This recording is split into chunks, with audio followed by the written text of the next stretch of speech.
আসসালামু আলাইকুম এভরিওয়ান, সবাই কেমন আছেন? আশা করি সবাই ভালো আছেন। চলে আসলাম সুমি রান্নাঘরের পক্ষ থেকে নতুন একটা ভিডিও নিয়ে। আশা করি সম্পূর্ণ ভিডিওটা দেখবেন।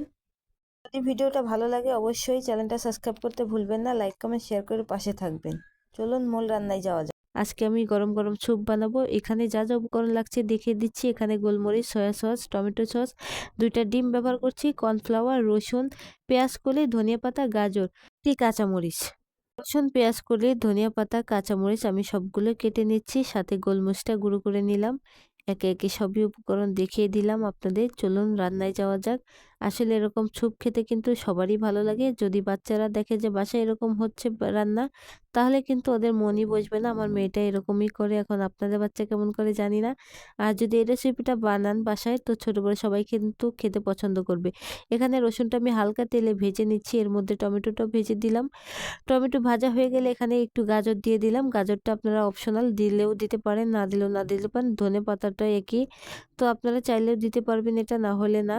তো আমি এখানে পেঁয়াজ কলি ব্যবহার করছি। অবশ্যই পেঁয়াজ কলিটা রাখতে ভুলবেন না, কারণ এটা দিলে দেখতে অনেক সুন্দর হয়। তো পানি দিয়ে দিলাম। পানিটা একটু বলক আসার পরে আমি এখানে দিয়ে দিলাম কর্নফ্লাওয়ার। একে একে সব উপকরণগুলো দিয়ে দিলাম। ডিমটা এখন এই পর্যায়ে দিয়ে দিচ্ছি আমি। ডিমটা অবশ্যই আস্তে আস্তে দিতে হবে উপর থেকে, না হলে একদমই দেখতে ভালো লাগবে না। আর এইভাবে লেয়ারটা যত বেশি হবে তত কিন্তু দেখতে সুন্দর লাগে। লবণটা অবশ্যই দিতে ভুলবেন না, পরিমাণ মতো দিবেন। লবণটা চেক করে দিবেন। সয়া সসও দিয়ে দিলাম আমি এখানে।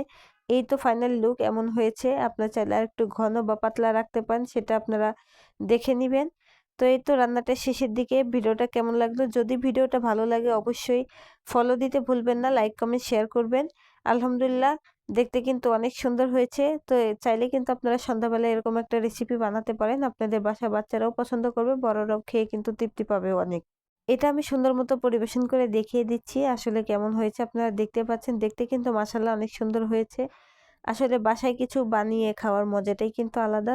সবসময় তো বাইরের খাবার সবাই খেয়ে থাকে, কিন্তু বাসারটা কিন্তু অন্যরকম একটা শান্তি আছে। বাসায় নিজে হাতে রান্না করে খাবার খাওয়া কিন্তু অন্যরকম একটা ভালো লাগা তৈরি হয়। আজকে স্যুপ বানাতে আমি যেসব উপকরণগুলো ব্যবহার করলাম, এগুলো কিন্তু প্রায় সব গৃহিণীদের ঘরেই কিন্তু থাকে সবসময়। তো আমরা চাইলে কিন্তু ঘরোয়াভাবে এইসব শীতের দিনে সবজি দিয়ে কিন্তু এরকম গরম গরম স্যুপ বানাতে পারি। আমার বাসায় যদি কোনো কিছু বানানোর কথা বলি, আমার মেয়েটা সেই শুরু থেকে ঘুরঘুর করে পিস পিস, আম্মু কখন বানাবো, এটা কখন বানাবো, যেটা কিছুই বানাই না কেন।